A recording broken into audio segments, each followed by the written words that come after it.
পুরো মধ্যপ্রাচ্য জুড়ে চলছে তৃতীয় বিশ্বযুদ্ধের উত্তেজনা। আমাদের হাতে এসেছে গুরুত্বপূর্ণ আপডেট আন্তর্জাতিক সংবাদ। শুরুতেই থাকছে মধ্যপ্রাচ্যে যুদ্ধের দ্বারপ্রান্তে বিশ্ব। ইরান ঘিরে যুক্তরাষ্ট্রের সর্বোচ্চ সামরিক প্রস্তুতি। এবারে জানিয়ে দিব মধ্যপ্রাচ্যের উত্তাল প্রেক্ষাপটে ইরানের অটল প্রতিরোধ ও আইআরজিসির ভূমিকা। এতক্ষণ শুনছিলেন হাতে থাকা আপডেট সংবাদের শিরোনাম, এবারে বিস্তারিত। তবে তার আগে অনুরোধ রইল ভিডিওটিতে একটি লাইক এবং কমেন্ট করে জানিয়ে দিন ভিডিও সম্পর্কে আপনার মূল্যবান মতামত। আরও জানিয়ে দিন ভিডিওটি কোথা থেকে দেখছেন বা কোন জেলা থেকে দেখছেন। মধ্যপ্রাচ্যে যুদ্ধের দ্বারপ্রান্তে বিশ্ব, ইরান ঘিরে যুক্তরাষ্ট্রের সর্বোচ্চ সামরিক প্রস্তুতি। আগের যে কোনো সময়ের তুলনায় মধ্যপ্রাচ্যে সামরিক উত্তেজনা এখন সবচেয়ে বিপজ্জনক পর্যায়ে পৌঁছেছে, যেখানে যুক্তরাষ্ট্র তার ইতিহাসের অন্যতম বৃহৎ ও সমন্বিত যুদ্ধ প্রস্তুতি সম্পন্ন করছে বলে মনে করছেন বিশ্লেষকেরা। আর এই প্রস্তুতির মূল লক্ষ্য হিসেবে বারবার উঠে আসছে ইরান।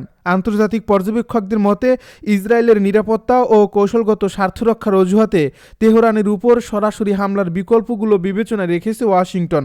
যদিও গত কয়েক সপ্তাহ ধরে দৃশ্যমান সামরিক তৎপরতা সত্ত্বেও এখনও চূড়ান্ত আঘাত থেকে বিরত রয়েছে যুক্তরাষ্ট্র, যা অনেকের মতে ইরানের সম্ভাব্য পাল্টা প্রতিক্রিয়া ও তার বহুমাত্রিক প্রতিরোধ সক্ষমতার কারণেই এই বিলম্ব। কারণ ইরান শুধু জনবল বা অস্ত্রে শক্তিশালী নয়, বরং ভৌগোলিকভাবেও একটি কঠিন প্রতিপক্ষ। পার্বত্য এলাকা, বিস্তৃত মরুভূমি, গভীর বাংকার ও ভূগর্ভস্থ সামরিক স্থাপনা এমনভাবে নির্মিত যে আধুনিক বাংকার ব্লাস্টার বোমা ব্যবহার করেও কাঙ্ক্ষিত ফল পাওয়া অনিশ্চিত, যার ফলে যুক্তরাষ্ট্রের সামরিক পরিকল্পনায় বাড়তি ঝুঁকি তৈরি হয়েছে। একই সঙ্গে ইরানি ও আন্তর্জাতিক গণমাধ্যমে প্রকাশিত তথ্য অনুযায়ী সম্ভাব্য সংঘাতের আশঙ্কায় তেহরান স্থল, জল ও আকাশ তিন ক্ষেত্রেই ব্যাপক প্রস্তুতি নিয়েছে, যার প্রমাণ হিসেবে ইরানের নিরাপত্তা বাহিনী সাম্প্রতিক সময়ে একাধিক ভিডিও ও তথ্যচিত্র প্রকাশ করছে। সর্বশেষ প্রকাশিত একটি ভিডিওতে দেখা যায় মধ্যপ্রাচ্য অঞ্চলে অবস্থানরত যুক্তরাষ্ট্রের একটি এয়ারক্রাফট ক্যারিয়ারে সরাসরি যুদ্ধ বিমান প্রস্তুত অবস্থায় রয়েছে এবং একটি হেলিকপ্টার চালু অবস্থায় ডেকে দাঁড়িয়ে আছে। আর ভিডিওটির মাধ্যমেই ইরান কার্যত বার্তা দিয়েছে যে যুক্তরাষ্ট্রের সামরিক ঘাঁটি ও নৌবহর তাদের নজরদারির বাইরে নয়। ভিডিওটির এই ক্যাপশনে ইরানি বাহিনী স্পষ্ট ভাষায় জানায়, লুকানোর চেষ্টা করে কোনো লাভ হবে না, কারণ কোথায়, কখন, কি করা হচ্ছে সবই তাদের জানা, যা ওয়াশিংটনের জন্য একটি মনস্তাত্ত্বিক চাপ হিসেবেও বিবেচিত হচ্ছে। এই ভিডিওর আরেক অংশে ইরান তাদের ড্রোন সক্ষমতা প্রদর্শন করে, যেখানে আত্মঘাতী ড্রোনের নিখুঁত লক্ষ্যবস্তুতে আঘাত হানার দৃশ্য দেখিয়ে বোঝানো হয় যে আধুনিক যুদ্ধক্ষেত্রে ড্রোনই হতে পারে যুক্তরাষ্ট্র ও তার মিত্রদের জন্য সবচেয়ে বড় হুমকি। এরই মধ্যে তেহরান সহ ইরানের বড় বড় শহরে সামরিক তৎপরতা দৃশ্যমানভাবে বেড়েছে। রাস্তায় রাস্তায় ও গুরুত্বপূর্ণ স্থাপনায় নিরাপত্তা জোরদার করা হয়েছে। আর বিশেষভাবে নজর কেড়েছে উন্নয়ন নেটওয়ার্ক জ্যামিং মেশিনের ব্যবহার, যা যুদ্ধ পরিস্থিতিতে শত্রুপক্ষের যোগাযোগ ব্যবস্থা অকার্যকর করে দিতে সক্ষম।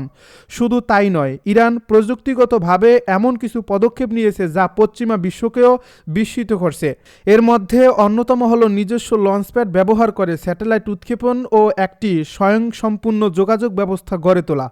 ইরান ইতিমধ্যেই ঘোষণা দিয়েছে যে তারা আর কোনো বিদেশি স্যাটেলাইট, ইন্টারনেট বা অ্যাপ্লিকেশনের উপর নির্ভর করবে না, বরং গুগল সহ বিদেশি সার্চ ইঞ্জিন ও অ্যাপস থেকে সরে এসে নিজস্ব ডিজিটাল প্ল্যাটফর্ম চালু করছে, যার ফলে ইরানের ভেতরে ধীরে ধীরে বিদেশি অ্যাপস ও সেবাগুলো নিষ্ক্রিয় হয়ে পড়ছে। এই সিদ্ধান্তের পেছনে মূল লক্ষ্য হল সম্ভাব্য সাইবার যুদ্ধ ও তথ্যযুদ্ধের ঝুঁকি কমানো এবং সামরিক ও রাষ্ট্রীয় যোগাযোগকে শতভাগ দেশীয় প্রযুক্তির আওতায় আনা, যাতে যুদ্ধ পরিস্থিতিতে বাইরের কোনো শক্তি প্রযুক্তিগতভাবে ইরানকে দুর্বল করতে না পারে। একই সঙ্গে তেহরান স্পষ্ট ভাষায় জানিয়ে দিয়েছে তাদের ক্ষেপণাস্ত্র, ড্রোন ও সামরিক কমান্ড সিস্টেম পুরোপুরি নিজস্ব প্রযুক্তিতে পরিচালিত হবে এবং যুক্তরাষ্ট্রের আধিপত্য বা রাজনৈতিক চাপ আর মেনে নেওয়া হবে না।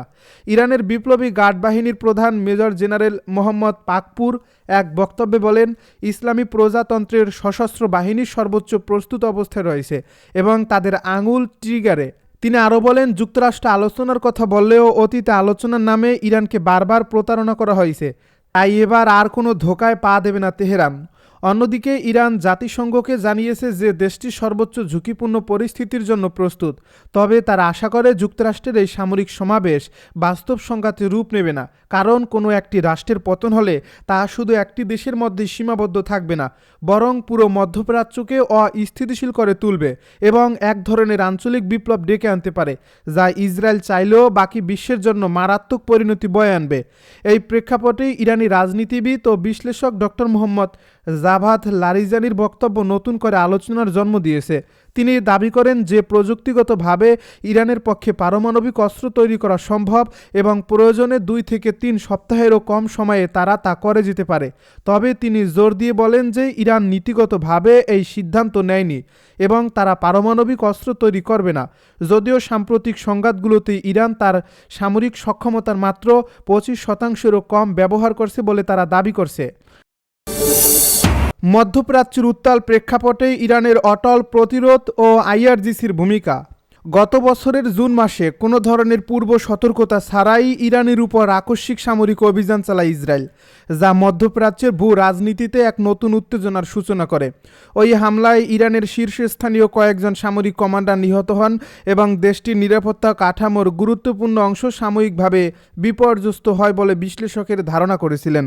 তবে বাস্তবতা ছিল ভিন্ন। প্রাথমিক ধাক্কা সামলে ইরান দ্রুত সংগঠিত হয়ে কয়েক ঘন্টার মধ্যেই পাল্টা প্রতিরোধে নামে, যেখানে নেতৃত্ব দেয় ইসলামী বিপ্লবী গার্ড বাহিনী বা আইআরজিসি, এমন একটি শক্তিশালী সামরিক কাঠামো যা ইরানের রাষ্ট্রীয় দর্শন, নিরাপত্তা ও আঞ্চলিক কৌশলের সঙ্গে গভীরভাবে জড়িত।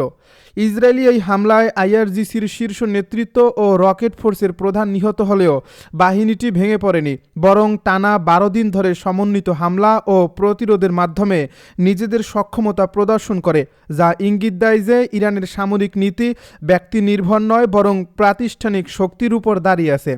আইআরজিসির সদস্যদের কাছে রাষ্ট্র ও বিপ্লব রক্ষা কোনো সাময়িক কর্তব্য নয়, বরং আদর্শিক শপথ, যে কোনো ত্যাগের বিনিময়ে ইরানের ইসলামী বিপ্লবের অর্জন রক্ষা করার অঙ্গীকারী তাদের চালিকা শক্তি, যার ফলে যুদ্ধের প্রথম ধাক্কায় বড় ক্ষয়ক্ষতি সত্ত্বেও তারা প্রতিরোধ গড়ে তুলতে সক্ষম হয় এবং আঞ্চলিক প্রতিপক্ষকে বার্তা দেয় যে ইরানকে চাপে ফেলতে সামরিক শক্তি একমাত্র সমাধান নয়। এর প্রেক্ষাপটে যে কোনো যুক্তরাষ্ট্রের আগ্রাসন বা সরাসরি হস্তক্ষেপের আশঙ্কা বারবার সামনে আসছে। তখন ইরানের প্রতিরক্ষার মূল ভরসা হিসেবেই আইআরজিসিকে দেখা হচ্ছে, যা পশ্চিমা বিশ্বেও উদ্বেগ বাড়িয়েছে এবং ইউরোপীয় রাজনীতিতেও নতুন বিতর্কের জন্ম দিয়েছে। ইতালি সহ কয়েকটি ইউরোপীয় দেশ ইউরোপীয় ইউনিয়নের কাছে আইআরজিসিকে সন্ত্রাসী সংগঠন হিসেবে তালিকাভুক্ত করার দাবিও তুলেছে, কারণ তাদের মতে এই বাহিনী শুধু ইরানের ভেতরে নয় বরং মধ্যপ্রাচ্যের বিভিন্ন সংঘাতে সক্রিয় ভূমিকা রেখে আঞ্চলিক স্থিতিশীলতাকে প্রভাবিত করছে।